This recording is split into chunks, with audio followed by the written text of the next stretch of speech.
I'm Amy Cherry. This local news is a service of Flagler County's Toyota dealer, Beaver Toyota, here to wow ya. Do we have everything we need? Do we have the batteries? Do we have the hand-powered radio? Those are the questions Governor Rick Scott says Flagler County residents should be asking themselves ahead of hurricane season. He spoke Monday outside Ace Hardware on North State Street in Bunnell, touting the state's week-long sales tax holiday for hurricane preparedness items. Come here and get your radios, batteries, tarps, flashlights, generators, all sorts of things to get ready for hurricane season. You don't have to pay any sales tax. Tarps are helpful if you get a leak, and generators are helpful. I hope everybody understands when you get a generator, you know to use it outside. You do not bring them inside. Unfortunately, we lose people every year doing that. Jeffrey Schaefer has owned the Ace Hardware where the governor spoke for the last 6 years. Though estimates show the tax holiday saves Floridians as much as $6 million, Schaefer says it's not a huge moneymaker for him. They're trying to get under the threshold for the generators, and they're buying a lot of the tapes, and we see a small bump. People are not out in hordes preparing.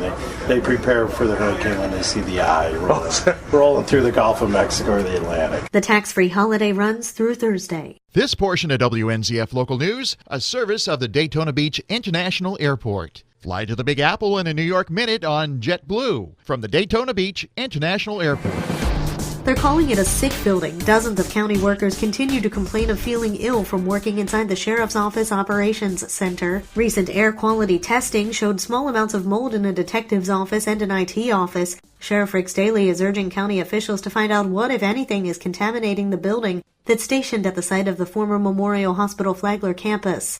In the meantime, he wants a new space for his folks to work. A Fort Myers environmental scientist has been hired to conduct a host of new tests inside the operations center. So far, 27 employees, some of them officers, have filed workers' comp claims, saying they suffer from hives, skin rashes, and headaches. 2 detectives are on sick leave, including Detective Annie Conrad, who was named Employee of the Year.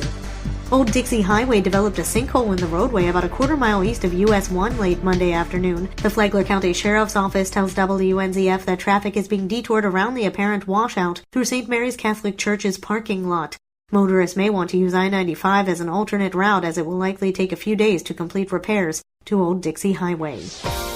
A homeless Bunnell man is jailed after a confrontation with several children at a public park Sunday night. John Arking reports. 22-year-old Matthew Edward Morrow is charged with 5 counts of felony child abuse, 5 counts of aggravated assault with a deadly weapon after the incident at Edward Johnson Park. Police say Morrow was at the park arguing with a female acquaintance when 5 young children, ages 8, 11, and 14, witnessed him push the woman. They then came to her aid. Morrow then allegedly pushed one of the children against a bench and began choking him. The child escaped after his friends picked up sticks and began hitting Morrow. That's when Morrow reportedly took out a pocket knife, opened it, and approached the children, calling them racist names. He's white, the children are black. A fight then ensued, with Morrow chasing some of the children through the park and at various times pushing them to the ground. Morrow was on probation from a previous battery charge involving his father. That count was a misdemeanor. All 10 charges from Sunday's incident are third-degree felonies. He remains at the county jail on $25,000 bond. From the WNZF Newsroom, I'm John Arking.